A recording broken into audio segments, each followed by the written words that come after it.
We all like to believe that we are in control of our own minds, but some scary stories prove otherwise. In the dark world of true crime, few things are as terrifying as a brainwashed cult. And the scariest part? The story you're about to hear is based entirely on true events. To understand how easily human free will can be erased, just look at the ground beneath your feet. Individually, ants are quite stupid. If a single ant wanders through the forest alone, it can easily get lost. It might drag a useless object for miles, or attack an enemy it can never defeat. Because of this blind stupidity, solitary ants often die. But when an ant is not alone, everything changes. An ant colony is a true superorganism.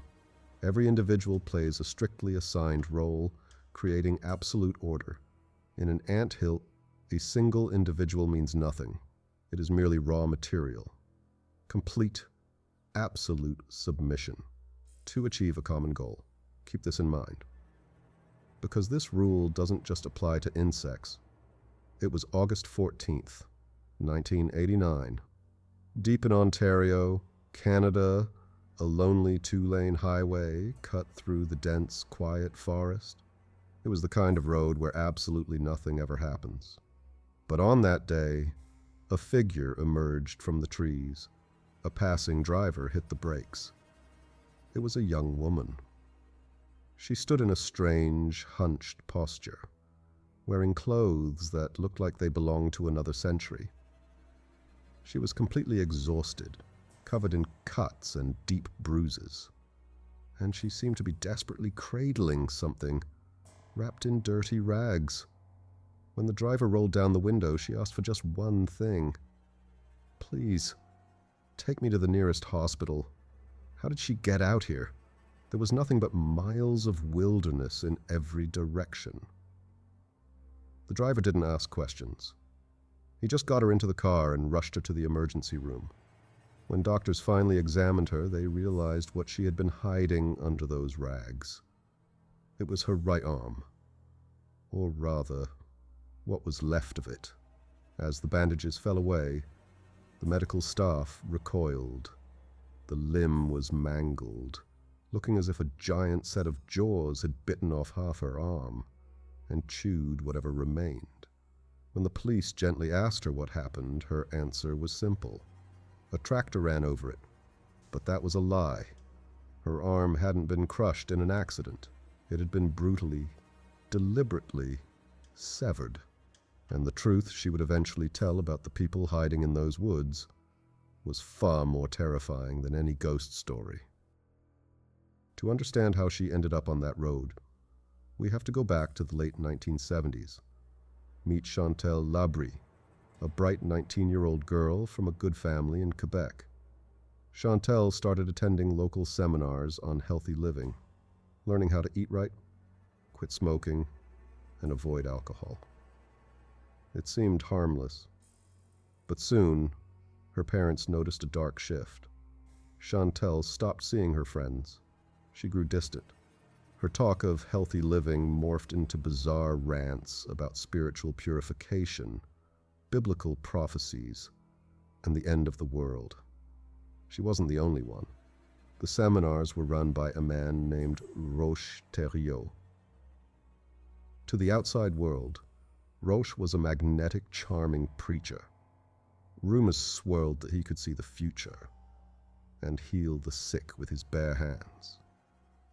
But behind the charisma was a deeply broken, dangerous man. Raised in an ultra-strict, abusive household, Roch had survived by learning how to manipulate people. After a botched stomach surgery in 1971 left him in chronic pain, he spiraled into alcoholism and violence. Eventually, he found a platform within a religious movement. He took their teachings, twisted them, and used his quit smoking seminars as a hunting ground. He didn't look for the weak. He looked for people seeking meaning. Before long, the unthinkable happened. Dozens of young, educated, normal people completely abandoned their families, declaring that God was calling them to live in the forest. In July 1978, Roch led 27 followers into the absolute isolation of the Canadian wilderness. Around a massive bonfire, he ordered them to burn their IDs, their family photos, and every single reminder of their past lives. He renamed himself Moses and officially named his new family the Ant Hill Kids. Like an anthill, there were no individuals here. There was only the colony and absolute submission to the prophet. Roch became a ruthless dictator. He enforced grueling manual labor from sunrise to sunset. If you didn't work hard enough, you didn't eat. He claimed all the women as his wives and isolated the group entirely from the outside world. And then something happened in the sky that solidified his power forever. On January 24th, 1978, residents across Western Canada saw a terrifying omen. A massive object streaked across the atmosphere in bright, unnatural colors before violently crashing into the Earth. To the outside world, it was just Cosmos 954, a malfunctioning Soviet satellite with a nuclear reactor on board. But to the people isolated in the forest, it was a divine sign. Roch told them the apocalypse was coming on February 17th, 1979. He said hailstones the size of cars would fall from the sky. But when that day came and went, and the sky didn't fall, Roch didn't apologize. Instead, he told them God had delayed the judgment because they weren't pure enough. At this point, you might wonder, why didn't they just leave? Because a cult doesn't look like a cult from the inside. It looks like family. First, there is a charismatic leader, someone who speaks for God. You can't argue with God. Second, there is a transcendent belief, a higher purpose that makes all suffering feel necessary. Third, there is complete control over the environment. No sleep, no contact with the outside. And finally, relentless psychological influence. By the time the beating started, the members no longer trusted their own minds. They believed they deserved it. Certain species of ants practice slavery. They raid enemy nests, steal their larvae, and force them to work for the new colony. Roch's colony operated exactly the same way. His alcoholism returned, and with it, unimaginable sadism. He forced his followers to beat one another, making everyone complicit in the violence. He performed agonizing surgeries on his people without a drop of anesthesia. In one horrifying instance, a crying toddler annoyed him. Roch decided the child needed a circumcision. He performed it himself, on the kitchen table, using alcohol-soaked scissors. The child did not survive. To cover his tracks, Roch staged a mock trial, blaming another cult member, a man named Nehemiah. Completely brainwashed, Nehemiah accepted the guilt. He even signed a paper confessing to it. His punishment? Roch performed the exact same horrific, mutilating procedure on him. Miraculously, Nehemiah managed to escape in 1981, bleeding and traumatized, and led the police straight to the camp. You would think this was the end. But Roch Thériault was a master manipulator. In court, he turned on his charm. He presented himself as a misunderstood, peaceful, religious man. The justice system failed terribly. Roch was given a laughable 2-year sentence, and didn't even serve all of it. When he was released, the brainwashed Ant Hill kids were waiting for him. They moved deeper into the forests of Ontario, and the violence escalated to a point of pure horror.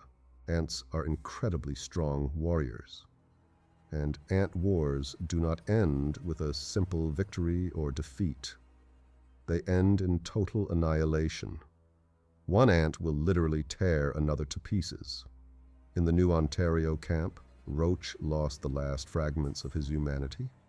He forced his followers into gladiatorial fights for his amusement. 2 people would be ordered to strip naked and fight until there was blood.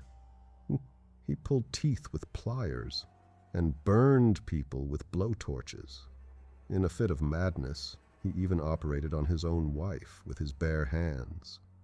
He pulled her intestines out and clumsily sewed her back up. Naturally, she died. Sickeningly, he removed one of her ribs from her lifeless body and wore it around his neck as a twisted trophy. His followers watched this and stayed, because they believed this was just another test from God. Which brings us back to the woman on the road. Her name was Gabrielle Lavallee. She was a trained nurse, a smart woman who had been lured in by Roch's false promise of opening a healing clinic. Because she was educated, Roch resented her. He singled her out for his worst cruelty.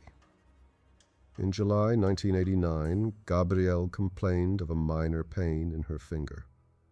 Roch smiled and said he could cure it. He ordered her to place her hand flat on a table, and then he pulled out a large knife and drove it straight through her hand, pinning her to the wood. A scream echoed through the cabin, but she was forbidden to move. He forced her to stand there in agonizing pain for 40 minutes, while he calmly drank a beer. When he finished, he looked at her and delivered his diagnosis. The arm had to go. He amputated it himself with a meat cleaver and then cauterized the remaining stump with a piece of red-hot metal. All of this happened right in front of the other cult members, who stood by in absolute, terrifying silence. 2 weeks later, Gabrielle ran. She ran through the trees, found that lonely 2-lane road, and flagged down a car. Gabrielle's testimony finally brought the walls down on the Anthill kids. Police raided the camp, and this time there was no charming the judge. When the victims finally started to speak, the officers were sickened. Faced with a mountain of evidence and nearly 100 counts of assault and murder, Roch Thériault was sentenced to life in prison. He would never see the outside of a cell again. In 2011, the monster of the woods met his own violent end when he was murdered by his cellmate. Today, the survivors of the Anthill kids are left to piece together the shattered fragments of their lives. If a worker ant is infected with a deadly fungus or parasite, the colony doesn't try to save it. They will bury it alive inside the walls of the anthill to protect the queen. For years, these people lived in the dirt, trapped within their own minds, waiting for the end of the world to arrive. What they didn't realize was that the end of the world had already come. The moment they followed the prophet into the dark.